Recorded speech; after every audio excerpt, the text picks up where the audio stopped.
Class 10th के student हैं और अभी आप पढ़ना स्टार्ट कर चुके हैं कि पहला चैप्टर आप पढ़ रहे हैं, तो इसके लिहाज से ये वीडियो आपके लिए ज़्यादा इंपॉर्टेंट है, क्योंकि मैं इसमें आपको बताऊंगा कि कैसे इस टाइप के क्वेश्चन सॉल्व किए जाते हैं। क्योंकि पहला चैप्टर है तो आपको इसमें अच्छे से समझना है। जब अच्छे शुरुआत हो जाएगी तो आपका हर काम अच्छा होता चला जाएगा। मैथ में आपको कोई प्रॉब्लम नहीं होगी, लेकिन आपको पहले ये देखना है कि इस टाइप के क्वेश्चन कैसे किए जाते हैं, कैसे सॉल्व किए जाते हैं। चलिए ज़्यादा बात ना करते हुए हम मेन पॉइंट चलते हैं कि क्या करते हैं। इस पहला क्वेश्चन इसमें दे रहा है कि prove that √5 is an irrational number, यानी हमें ये प्रूव करना है कि जो √5 है ये इर्रेशनल नंबर है। देखिए, जब भी इस टाइप के कोई क्वेश्चन मिले, चाहे वो √5 का हो, चाहे √7 का हो, चाहे √3 या 2 का हो, किसी का भी हो, जिसको हमें ये प्रूव करना रहता है कि अंडर फला नंबर या √5 नंबर क्या है, इर्रेशनल नंबर है। तो हमें क्या करना है, तो सबसे पहले जो नंबर यहाँ दिया रहेगा, जैसे हम दिया गया है √5 दिया गया है, तो हम मान लेंगे कि लेट √5 जो भी नंबर दिया रहेगा उसी को हम मान लेंगे क्या है, 5 इज ए रेशनल नंबर। ठीक है, इसी को हमें क्या मान लेना है, इसी को रेशनल नंबर मान लेना है। ठीक है, ये हो जाएगा आपका रेशनल नंबर। तो हम सबसे पहले इसी को मान लेंगे क्या है, जो नंबर उसमें गिवन रहेगा, जो नंबर दिया रहेगा उसी को रेशनल नंबर मान लेना है। चलिए, क्योंकि ये से आप √5 को आपने रेशनल नंबर मान लिया है, तो रेशनल नंबर होता क्या पहले भी क्लियर कर लीजिए। देखिए क्या है कि कोई भी रेशनल नंबर अगर a/b फॉर्म में है तो उसको हम क्या बोलते हैं, उसको रेशनल नंबर बोलते हैं। बट कंडीशन इसमें ये होता है कि जो b है वो 0 नहीं होना चाहिए। 0 नहीं होने का यहाँ सेंस ये है कि उसका डिनोमिनेटर, यानी b मतलब कहाँ है, b डिनोमिनेटर है, तो डिनोमिनेटर 0 नहीं होना चाहिए। बाकी कोई नंबर हो सकता है, पॉजिटिव नेगेटिव कुछ भी हो सकता है, बट यहाँ 0 नहीं होना चाहिए। तो ऐसे टाइप के क्वेश्चन को, ऐसे टाइप नंबर को क्या बोलते हैं, हम रेशनल नंबर बोलते हैं। तो चलिए, अब हमने यहाँ क्योंकि √5 को रेशनल नंबर मान चुके हैं तो हम इसको लिख लेंगे। कैसे लिखेंगे, इसके बाद वाला स्टेप ये होगा कि √5 हम यहाँ लिखेंगे और इसको इक्वल टू यहाँ a/, हो जाएगा, यहाँ b हो जाएगा। ठीक है, b हो जाएगा, क्या हो गया, क्यों, क्योंकि आपने इसको रेशनल नंबर माना है, तो रेशनल नंबर किस फॉर्म में होता है, a/b फॉर्म में होता है।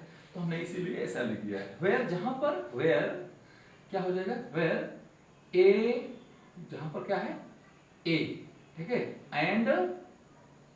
एंड बी, ठीक है, ए एंड बी क्या है, ये ए एंड बी ये है को प्राइम नंबर है। ठीक है, इसको क्या है, को प्राइम नंबर है। ठीक है, ये को प्राइम है।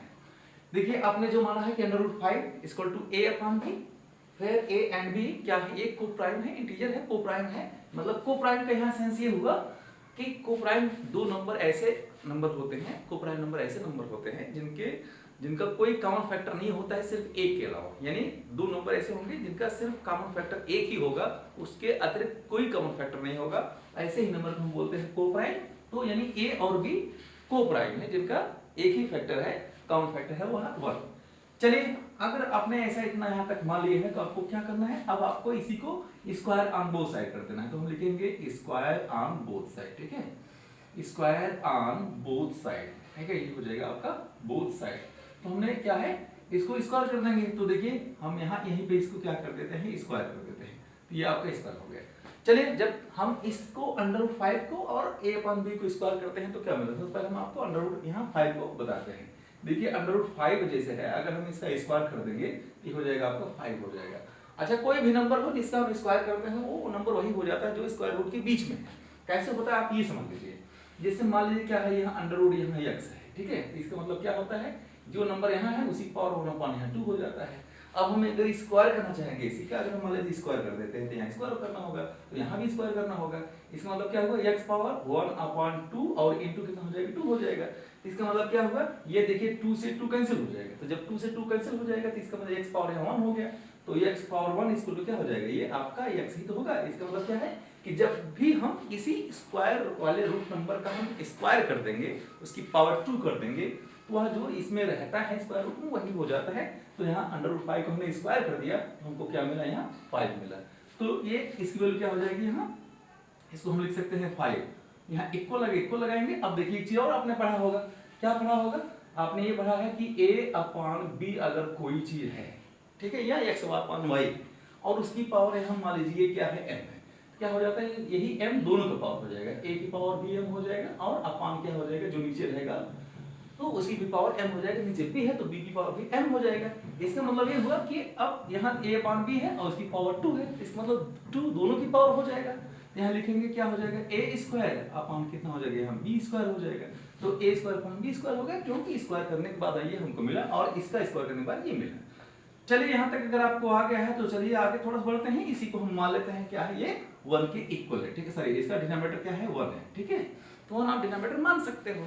चलिए अब हम क्या करते हैं, इसी को हम क्रॉस मल्टीप्लाई कर देते हैं, ठीक है। क्रॉस मल्टीप्लाई कर देंगे तो क्या होगा, इसका मल्टीप्लाई यहाँ कर देंगे तो हो जाएगा आपका 5b स्क्वायर इक्वल टू हो जाएगा आपका क्या हो जाएगा, यहाँ 5b स्क्वायर इक्वल टू यहाँ हो जाएगा, इसका 1 का मल्टीप्लाई a स्क्वायर करेंगे तो हो जाएगा a स्क्वायर, ये हो जाएगा आपका 5b स्क्वायर इक्वल टू यहाँ a स्क्वायर।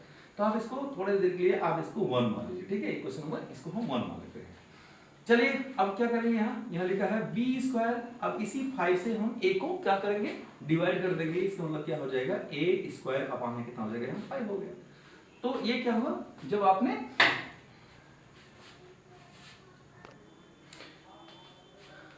हाँ तो क्या हुआ, यानी ये 5 क्या हुआ, a स्क्वायर को डिवाइड कर दिया, ठीक है। तो ये इतना आपको समझ में आ गया होगा कि b स्क्वायर इक्वल टू क्या हो गया, a स्क्वायर अपॉन 5 हो गया। इसका मतलब ये हुआ कि 5 a का क्या है, वो मतलब फैक्टर है, यानी a स्क्वायर को वो क्या करता है, डिवाइड कर देता है। जो नंबर किसी नंबर को डिवाइड कर देता है तो उसको फैक्टर बोलते हैं।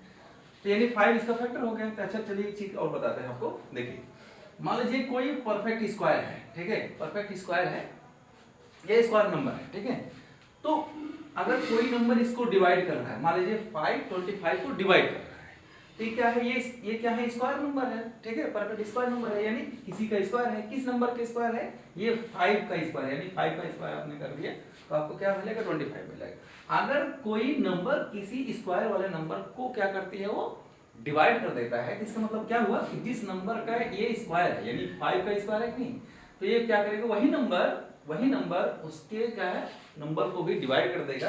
कहने का मीनिंग ये मेरा है कि यहाँ देखिए, अब यानी जो 5 है a स्क्वायर को डिवाइड कर रहा है, तो अब यही 5 a को भी डिवाइड कर सकता है या करेगा, ठीक है। ये क्या होगा, इसका मतलब ये हुआ कि अगर a स्क्वायर को कोई नंबर डिवाइड कर रहा है तो वह a को भी डिवाइड करेगा। इसको आप इक्वेशन नंबर क्या मान लीजिए, इसको आप सेकंड मान लीजिए, ठीक है। ये हो जाएगा आपका इक्वेशन नंबर सेकंड हो गया।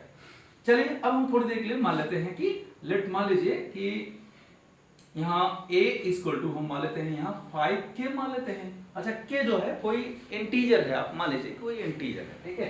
तो a इक्वल टू हम यहाँ मान लेते हैं कितना, 5k मान लेते हैं। अच्छा फिर क्या करिए, इसी का स्क्वायर कर दीजिए, स्क्वायरिंग कर दीजिए इसी का, ठीक है। क्या हो जाएगा, स्क्वायरिंग, ठीक है। स्क्वायरिंग हम दोनों साइड क्या कर देते हैं, इसका स्क्वायर कर देते हैं। अच्छा जब स्क्वायर कर देंगे तो यहाँ क्या हो जाएगा, स्क्वायर हो जाएगा, और यहाँ भी क्या हो जाएगा, यहाँ भी स्क्वायर हो जाएगा। तो जब स्क्वायर हो जाएगा मतलब a स्क्वायर हो गया। अच्छा चलिए अब यहाँ a स्क्वायर है, ये देखिए क्या हो जाएगा, a स्क्वायर इसको लुक कितना हो जाएगा, यहाँ 5 का स्क्वायर करेंगे तो देखिए 5 का स्क्वायर करेंगे कितना हो जाएगा, 25 हो जाता है। जैसे भाई 5 का स्क्वायर किया तो इसका मतलब क्या हो जाएगा, 5 × 5 इसको हो जाएगा 25, ये हो जाएगा आपका 25 हो गया। और यहाँ k स्क्वायर है तो यहाँ हो जाएगा आपका k स्क्वायर, ठीक है। यानी क्या हुआ, a square equal to 25k square, ठीक है। ये हो गया स्क्वायर करने के बाद। चलिए अब क्या करना है, क्योंकि फ्रॉम क्वेश्चन नंबर आप 1 देख रहे हैं, क्या है यहाँ क्वेश्चन नंबर 1 क्या है, ये देख रहे हैं कि a स्क्वायर की जो वैल्यू है वो क्या है, 5b स्क्वायर है। तो जहां a स्क्वायर है अब वहीं हम वैल्यू रख देंगे 5b स्क्वायर, ठीक है। तो चलिए हम यहाँ रख देते हैं कि क्या हो जाएगा, यहाँ 5b स्क्वायर इक्वल टू क्या हो जाएगा, यहाँ 25 यहाँ k स्क्वायर हो जाएगा। चलिए इतना तो आपको समझ में आ गया होगा कि हम a के स्थान पे यानी इसी के स्थान पे हम कितनी वैल्यू रख दे रहे हैं, कहां से, क्योंकि a स्क्वायर की वैल्यू यहाँ है 5b स्क्वायर है।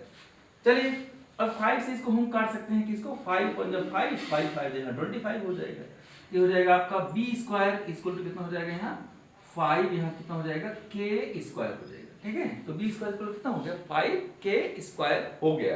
कैसे हो गया, क्योंकि यही 5 इसको 25 को काट दिया तो यहाँ बचा b स्क्वायर और हो गया 5k। चलिए थोड़ी देख लिया और आपको बस इसका आंसर आ चुका है, बस थोड़ा सा आपको काम करना है। क्या करना है देखिए, अब आप यहाँ इसी को ऐसे लिख सकते हैं कि 5k स्क्वायर इक्वल टू कितना हो जाएगा, यहाँ 5k स्क्वायर इक्वल टू हो जाएगा यहाँ b स्क्वायर, ठीक है। तो हम इसको ऐसा लिख सकते हैं, तो क्या k स्क्वायर इक्वल टू क्या हो जाएगा, k स्क्वायर इक्वल टू कितना हो जाएगा, यही b स्क्वायर अपॉन कितना हो जाएगा, 5 हो जाएगा, ठीक है। तो b स्क्वायर अपॉन क्या हो जाएगा, यानी 5 हो जाएगा। अच्छा चलिए, अभी मैं क्या कहा था कि अगर कोई स्क्वायर वाला नंबर है, ठीक है, कोई स्क्वायर नंबर है, तो जैसे बी स्क्वायर है ना, तो अगर 5 इसको डिवाइड कर रहा है स्क्वायर को नंबर को, इसका मतलब क्या हुआ, इसका मतलब ये हुआ कि यही 5 यानी बी को भी क्या करेगा, ये डिवाइड कर देगा, बी को भी क्या करेगा, ये डिवाइड कर देगा, ठीक है। तो ये क्या हुआ, यानी 5 अगर बी स्क्वायर को डिवाइड कर रहा है तो 5 इस बी को भी क्या कर देगा, डिवाइड कर देगा। तो इसका मतलब क्या हुआ, ठीक है, क्या ये किया, डिवाइड कर दिया। तो अब आप देखिए थोड़ी देर के लिए यहाँ इसको हम मान लीजिए है इक्वेशन नंबर, इसको आप थर्ड मान लीजिए, ठीक है, तो हो गया इक्वेशन नंबर ए थर्ड हो गया। चलिए अब फ्रॉम इक्वेशन नंबर यहाँ लिखेंगे फ्रॉम, ठीक है, इक्वेशन नंबर 2 and 3, ठीक है, 2 and 3, 2 और 3 से अगर हम यहाँ देखते हैं, इसका मतलब क्या हुआ, देख रहे हैं यहाँ 2 ये है, 5 ए को भी डिवाइड कर रहा है, 5 बी को डिवाइड कर रहा है, इसका मतलब क्या हुआ, इट मींस, ठीक है, इट मींस ये हुआ कि इट मींस ये हुआ आपका कि 5 is a common factor of, ठीक है, कॉमन फैक्टर, ठीक है, of a and b, a and b क्या है। अब देखिए, यानी अगर हम यहाँ इक्वेशन नंबर सेकंड से और थर्ड से देखें तो इसका मतलब क्या है, 5 ए को भी डिवाइड कर रहा है और 5 बी को भी डिवाइड कर रहा है, इसका मतलब क्या हुआ, 5 is a common factor of a and b हो गया। From equation number second and third it means 5 is a common factor of a and b, यानी जो 5 है वो कॉमन फैक्टर है किसका, ए और बी का। अगर ए और बी का कॉमन फैक्टर है तो इसका मतलब दिस इज कंट्राडिक्ट, तो दिस कंट्राडिक्ट्स, दिस कंट्रा, ये हो जाएगा आपका कंट्राडिक्ट्स, ठीक है, कंट्राडिक्ट्स क्या हो जाएगा, क्यों कंट्राडिक्ट्स हो जाएगा कि द फैक्ट